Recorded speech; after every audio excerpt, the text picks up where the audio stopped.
अपनी छवि के अनुरूप एक के बाद एक ताबड़तोड़ तगड़े फैसले लेने के लिए जाने जाने वाले हिमंता बिस्वा शर्मा की भी रफ्तार और तेज होती जा रही है। समाज में कई असमानता को वो सुधारना चाहते हैं।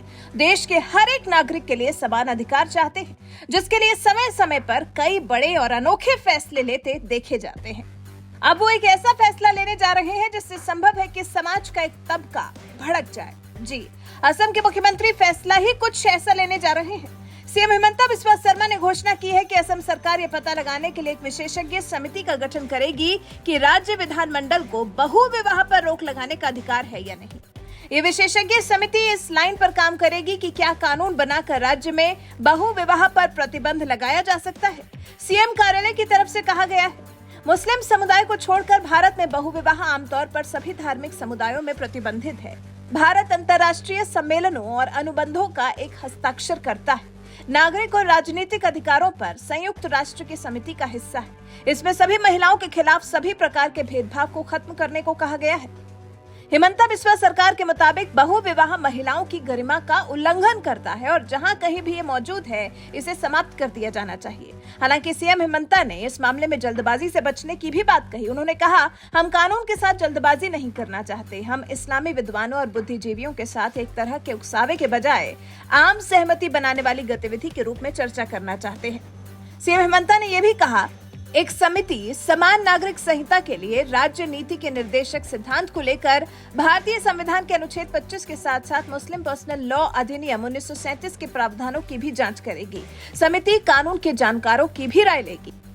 इससे पहले अभी कर्नाटक के कोडागु जिले के शनिवारा संथे मदिकेरी में एक चुनावी रैली में सीएम हिमंता बिस्वा शर्मा ने समान नागरिक संहिता को जरूरी कहा था। हिमंता बिस्वा शर्मा ने कहा था, मुस्लिम महिलाओं और बेटियों की 4 से ज्यादा शादियां कराई जाती हैं। क्या कोई व्यवस्था है? इस व्यवस्था को खत्म करने के लिए समान नागरिक संहिता बेहद जरूरी है। अब समान नागरिक संहिता को लागू करने से पहले हिमंता बिस्वा शर्मा ने बहु विवाह पर रोक लगाने की तैयारी शुरू कर दी है। वहीं बाल विवाह पर भी नकेल कसने की तैयारी कर चुके हिमंता बिस्वा शर्मा कह चुके हैं, असम सरकार राज्य में बाल विवाह पर नकेल कसने के संबंध में अपने प्रयासों को तिगुना करेगी। निकट भविष्य में गिरफ्तारियां और तेज होंगी। बाल विवाह के अपराधियों के खिलाफ गहन अभियान चलाया जाएगा।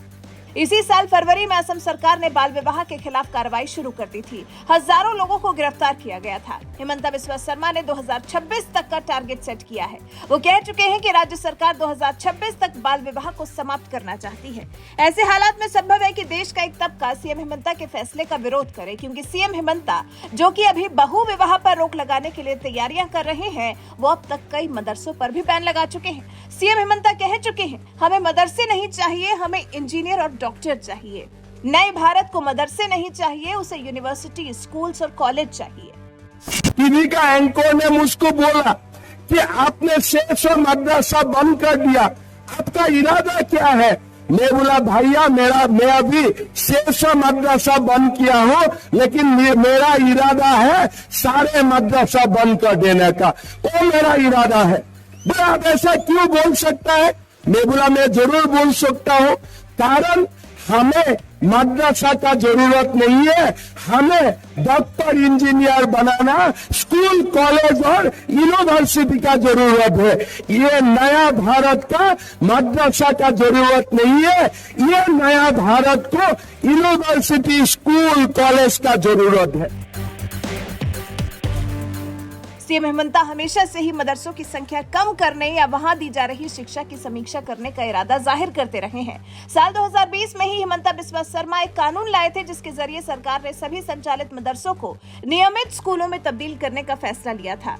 असम के मुख्यमंत्री हिमंता बिस्वा शर्मा ने कहा था, राज्य पुलिस मदरसों में अच्छा वातावरण बनाने के उद्देश्य से बंगाली मुसलमानों के साथ मिलकर काम कर रही है, जिनका रवैया शिक्षा को लेकर सकारात्मक है। विज्ञान तथा गणित भी विषयों के तौर पर मदरसों में पढ़ाए जाएंगे और शिक्षा के अधिकार का सम्मान किया जाएगा और शिक्षकों का भी डेटाबेस बनाकर रखा जाएगा।